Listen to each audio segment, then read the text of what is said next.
2023 या वर्षातला आजचा शेवटचा रविवार आहे आणि या शेवटच्या रविवारच्या दिवशी पश्चिम रेल्वेच्या प्रवाशांना जो आहे तो मोठा दिलासा आहे। कारण की आजच्या शेवटच्या दिवशी पश्चिम रेल्वेवरती कोणताही मेगा ब्लॉक जो आहे तो मेगा ब्लॉक नसणार आहे। पश्चिम रेल्वेच्या फेऱ्या ज्या आहेत त्या जशा दर दिवशी असतात तशा सुरळीतपणे पूर्णपणे सुरू असणार आहेत, परंतु मध्य रेल्वे आणि हार्बर मार्गावर काही प्रमाणात जो आहे तो मेगा ब्लॉक घेण्यात आलेला आहे। मध्य रेल्वेवरती माटुंगा ते मुलुंड दरम्यान जो आहे तो अप आणि डाऊन दिशेकडे जाणाऱ्या स्लोचा मेगा ब्लॉक जो आहे तो सकाळी 10:30 ते 3:30 वाजेपर्यंत असणार आहे। तसेच वाशी आणि पनवेलच्या दरम्यान देखील 11 ते 4 वाजेपर्यंत मेगा ब्लॉक असणार आहे। त्याच पद्धतीने आज नवीन वर्षाचं स्वागत करण्यासाठी मुंबईमधल्या चौपाट्यांवरती मोठ्या प्रमाणात गर्दी होणार आहे। त्याच पार्श्वभूमीवरती मध्य रेल्वेकडून आणि पश्चिम रेल्वेकडून प्रवाशांना त्रास होऊ नये, प्रवाशांना दिलासा मिळावा यासाठी मध्यरात्रीनंतर जे आहे ते विशेष फेऱ्या चालवण्यात येणार आहेत। यामध्ये विरार ते चर्चगेट दरम्यान जवळपास पश्चिम रेल्वेकडून 8 विशेष फेऱ्या चालवण्यात येणार आहेत। तसेच पनवेल ते छत्रपती शिवाजी महाराज टर्मिनस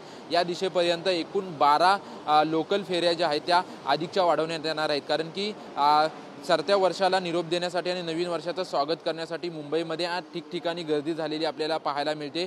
विशेष करून छत्रपती शिवाजी महाराज टर्मिनस पासून gateway of India, marine drive, Juhu Chowpatty, त्याच पद्धतीने इतर मुंबईतल्या चौपाटी ज्या आहेत या ठिकाणी मोठ्या प्रमाणात गर्दी झालेली आपल्याला पाहायला मिळते। आणि हे प्रवासी घरी जाण्यासाठी इतर वाहनांची सोय उपलब्ध व्हावी यासोबतच बेस्टची देखील व्यवस्था आज मोठ्या प्रमाणात तैनात असणार आहे। त्याच पद्धतीने मुंबईच्या लोकल जी लाईफलाईन समजली जाते यामध्ये पश्चिम रेल्वेच्या आणि मध्य रेल्वेच्या ज्या आहेत ते विशेष फेऱ्या चालवल्या जाणार आहेत।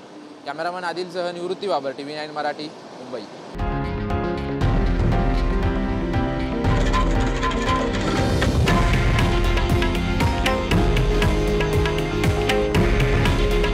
हे आहे देशातील नंबर 1 न्यूज नेटवर्क आणि आपण पाहत आहात TV9 मराठी।